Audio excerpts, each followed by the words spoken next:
Congratulations Uncle Gasumba upon your new marriage. Webale kufuna mama.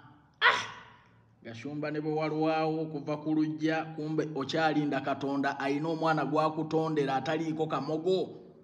Gwe Miss Uganda, Miss World, omutadde mu njuwo. Gasumba lwaki ojoga ensi?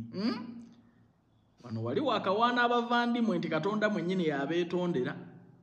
Naye ekituufu kyennyini. Ne lwaki tewatuyise ku mukolo?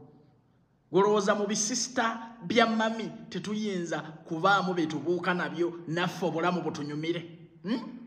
Gasumba lwaki weeyise engeri eyo? Twakukola ki okutuuka okukukuta n'emikolo paka kugiggusa? Ffe abaali bakulogera mu buwuulu. Naye wataddewo layini Gasumba. Miss World omutadde mu nju yiyo wawo. Banga lyonna lyobadde ku lujja ng'okyetegereza.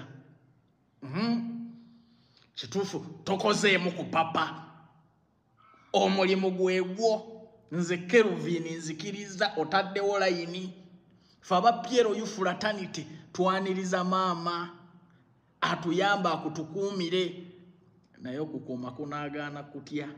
Olaba obadde weekuuma wekka.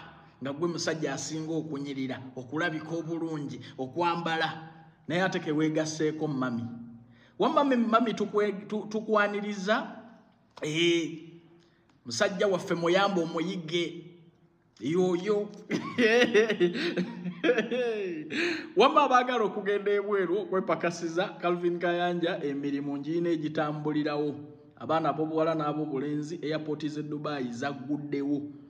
Kasalale katonomu $1,200,000 naye ng'otambula mu bwangu. Ka input kakuteeseganya mubimanyi ebyange oteekamu akasenteko nga visa ekuli mu ngalo. So bakusuza bakuliisa ate era nga bakujjanjaba. Tunoonyeeko ku noti 7677621 oba noti 746524418. Ogenda kuba omufuna butereevu nze Calvin Kayanja. Era bw'okuba ku nnamba ezo oli naaba nga si yenze akakulagirira ojje ku office ogenda kuba onsangawo. So Frank Gashumba, congratulations my brother, my uncle. Webale kutuuka ku buwanguzi obwo.